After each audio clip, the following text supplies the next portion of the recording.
Hello friends, welcome back to Sai bake Telugu. ఈరోజు video topic ఏంటంటే beginners కోసం ఫ్లిప్ యాప్లో యానిమేషన్ సంబంధించిన 5 అద్భుతమైన టిప్స్ అయితే చెప్తానమాట. మీరైతే వీడియో చివరిదాకా చూడడానికి అయితే ట్రై చేయండి. Tip number 1, use grid. Animation చేసేటప్పుడు అయితే మీరైతే గ్రిడ్ అయితే వాడండి. నేనైతే మీకు గ్రిడ్ లేకుండా ఒకసారి ఒక చిన్న శాంపిల్ యానిమేషన్ అయితే చేసి చూపిస్తానమాట. నేనైతే ఒక క్యారెక్టర్ అయితే తీసుకున్నాను. అలాగే బ్యాక్గ్రౌండ్లో కలర్ అయితే తీసుకున్నాను. తీసుకున్న తర్వాత ఆ క్యారెక్టర్ అయితే లెఫ్ట్ సైడ్ నుంచి అయితే రైట్ సైడ్‌కి అయితే మూవ్‌మెంట్ అయితే వస్తుందనమాట. అలా నేనైతే మీకు ఇప్పుడైతే యానిమేషన్ అయితే చేసి చూపిస్తాను చూడండి. నా యానిమేషన్ దాదాపు కంప్లీట్ అయిపోయింది. ఒకసారి ప్లే చేస్తాను చూడండి. క్యారెక్టర్ యానిమేషన్ అయితే బానే ఉంది గానీ అంత స్మూత్‌గా లేదు. బట్ అప్ అండ్ డౌన్ అవుతుంది క్యారెక్టర్ అనమాట. అందుకు మనం ఏం చేయాలంటే ఫ్లిప్ యాప్‌లో 3 డాట్స్ మీద క్లిక్ చేసి గ్రిడ్ ఆప్షన్ అయితే ఉంటుంది. ఆ గ్రిడ్ ఆప్షన్ అయితే మనమైతే ఆన్ చేయాలి.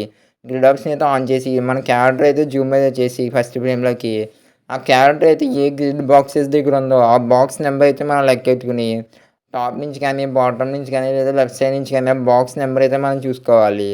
మన యానిమేషన్ చేసేటప్పుడు ప్రతి ఫ్రేము ఆ క్యారెక్టర్ అయితే ఆ బాక్స్ దాటకుండా మనం కాపీ, పేస్ట్ అలాగే మన మూవ్‌మెంట్ అయితే యాడ్ అయితే చేసుకోవాలనమాట.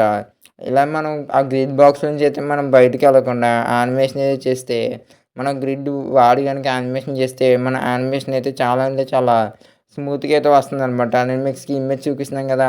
అలాగైతే చేయండనమాట. ప్రతి ఫ్రేమ్‌లోని ఆ బాక్స్ అయితే దాటకుండా సేమ్ అదే బాక్స్ హైట్‌లో అయితే ఉండేలాగా మీరైతే చూసుకోవాలి. ఇప్పుడైతే యానిమేషన్ అయితే చేస్తాను చూడండి. చూసారు కదా! యానిమేషన్ అయితే చాలా అంటే చాలా స్మూత్‌గా అయితే ఉంటుందనమాట. ఓకే. మీరు ఇంకా వీడియోకి అయితే లైక్ చేయకపోతే లైక్ చేయండి. Tip number 2, pencil shading. ఈ పెన్సిల్ షేడింగ్ ఏంటంటే మనం యానిమేషన్ చేసేటప్పుడు షాడోస్‌కి అయితే వాడతామనమాట. నార్మల్‌గా మీకు పెన్సిల్ షేడింగ్ కాకుండా బ్రష్ షేడింగ్ అయితే చేస్తున్నాను చూడండి. నేనైతే ఒక స్మాల్ బాల్ బౌన్సింగ్ యానిమేషన్ అయితే చేశాను. ఆ బాల్‌కైతే షాడో అయితే నేను బ్రష్‌తో అయితే ఏస్తున్నాననమాట. బ్రష్‌తో అయితే ఏసిన తర్వాత నేనైతే ఇప్పుడు మీకు ప్లే చేసి చూపిస్తాను చూడండి. అంత రియలిస్టిక్‌గా అయితే రాదనమాట. మనం ఏం చేయాలంటే బ్రష్‌లోకి అయితే వెళ్ళి పెన్సిల్ ఆప్షన్ సెలెక్ట్ చేసుకొని, పెన్సిల్ కలర్ ఒక ఒపాసిటీ తగ్గించుకొని మనమైతే అక్కడ షాడోస్ అది డ్రా చేసుకుంటే ఫ్లిప్ యాప్‌లో మనకి యానిమేషన్ అయితే చాలా అంటే చాలా బాగా వస్తుందనమాట. ప్లే చేస్తాను చూడండి. పెన్సిల్ షేడింగ్ అయితే మనకి షాడో చాలా రియలిస్టిక్‌గా అయితే వస్తుందనమాట. మీరు పెన్సిల్ షేడింగ్ అయితే క్యారెక్టర్స్ కూడా వాడొచ్చనమాట. Next tip number 3, background transition. Background transition ఏంటంటే బ్యాక్‌గ్రౌండ్‌కైతే చాలామంది పెద్ద పెద్ద యానిమేటర్లు అయితే వాడతారనమాట. బ్యాక్‌గ్రౌండ్‌కైతే ముందు ఒక డార్క్ కలర్ తీసుకొని సేమ్ అదే కలర్‌ని అయితే మళ్ళీ లైటిష్‌గా చేసి ఆ లైట్ కలర్‌ని ఏం చేస్తారంటే టాప్‌లో గానీ, బాటమ్‌లో గానీ సేమ్ మళ్ళీ డ్రా చేస్తారనమాట. Some type of gradient background లాగనమాట. ఇలాంటి బ్యాక్‌గ్రౌండ్స్ అయితే మనకి పెద్ద పెద్ద హిందీ యానిమేటర్లు అయితే వాడతారనమాట. అలాంటి బ్యాక్‌గ్రౌండ్స్ అయితే గీసేటప్పుడు చాలామంది చేసే మిస్టేక్ ఏంటంటే ఇలా డ్రా చేస్తారు. ఇలా డ్రా చేస్తే అంత బాగా రాదు.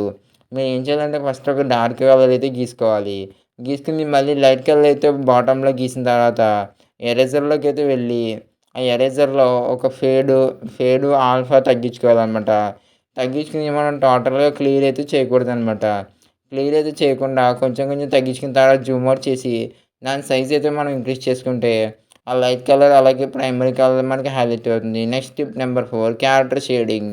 చాలామంది క్యారెక్టర్ షేడింగ్‌లో ఒక బిగ్ మిస్టేక్ అయితే చేస్తారు. ఏంటంటే క్యారెక్టర్ అయితే గీసిన తర్వాత ఆ క్యారెక్టర్‌కి అయితే షాడో లైన్స్ అలాగే షేడింగ్ అయితే ఆ క్యారెక్టర్ మీద డ్రా చేస్తారనమాట. చూడడానికైతే ఆ క్యారెక్టర్ అయితే అసలు బాగోదు. ఆ షేడ్స్ అన్నీ డ్రా చేసిన తర్వాత బ్లాక్ కలర్‌తో ఆ షేడ్స్ అయితే కవర్ చేయడానికి ట్రై చేస్తారు గానీ అదైతే అస్సలు బాగోదనమాట. మీరు ఏం చేయాలంటే ఫస్ట్ అయితే క్యారెక్టర్ గీసుకున్న తర్వాత క్యారెక్టర్‌కి అయితే కలర్స్ అయితే ఏసుకున్న తర్వాత నెక్స్ట్ షేడింగ్ అప్పుడు ఏం చేయాలంటే ఇంకొక ఎక్స్‌ట్రా లేయర్ అయితే యాడ్ చేసి ఆ లేయర్‌ని ఏం చేయాలంటే మీరు ఆ క్యారెక్టర్ లేయర్ కిందకైతే తీసుకెళ్ళాలనమాట. క్యారెక్టర్ లేయర్ కిందకి తీసుకెళ్ళిన తర్వాత మన షేడింగ్‌కి అయితే ఏం కలర్స్ అయితే కావాలో ఆ కలర్స్ అయితే డ్రా చేసుకుంటే ఆ క్యారెక్టర్ యొక్క బ్యాక్ సైడ్‌కి అయితే వెళ్తుందనమాట షేడింగు. అప్పుడైతే మన క్యారెక్టర్ అయితే చూడడానికి చాలా అంటే చాలా బావుంటుందనమాట. మన క్యారెక్టర్ షేడింగ్ కూడా చాలా అంటే చాలా పర్ఫెక్ట్‌గా అయితే రావడం జరుగుతుందనమాట. మీరు ఇంకా వీడియోకైతే లైక్ అయితే చేయకపోతే వీడియోకి అయితే ఖచ్చితంగా లైక్ అయితే చేయండి. నేనైతే క్యారెక్టర్‌కి హ్యాండ్స్‌కి అయితే షేడింగ్ అయితే ఇచ్చుకున్నాను. తర్వాత ఇప్పుడు షర్ట్ మీద క్యారెక్టర్ షేడింగ్ అయితే గీస్తున్నాననమాట. ఇది క్యారెక్టర్ షేడింగ్ టెక్నిక్ అనమాట. Next tip number 5, colour filler.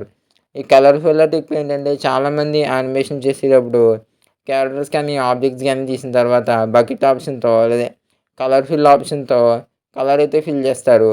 Colour అయితే ఫిల్ చేస్తారు కానీ సరిగ్గా అయితే ఫిల్ చేయరనమాట. మనం ఏంటంటే మొత్తం కలర్స్ అన్నీ ఫిల్ చేసిన తర్వాత ఒకసారి బాగా ప్రతి ఏరియాకి జూమ్ చేసుకొని చూస్తే కలర్ అయితే సరిగ్గా ఫిల్ అవ్వదనమాట. అప్పుడు ఏం చేయాలంటే కలర్ ఫిల్ ఆప్షన్‌లోకి అయితే వెళ్ళి మనం థ్రెషోల్డ్ అయితే ఒక 20-30 మధ్యలో అయితే పెట్టుకొని కలర్ అయితే ఫిల్ చేస్తే మనకి సరిగ్గా కలర్ అయితే ఫిల్ అవుతుందనమాట. థ్రెషోల్డ్ అయితే మీరు 20-30 మధ్యలో అయితే మీరైతే పెట్టుకోండనమాట. మీరు ఇంకా వీడియోకైతే లైక్ చేయకపోతే వీడియోకైతే లైక్ చేయండి.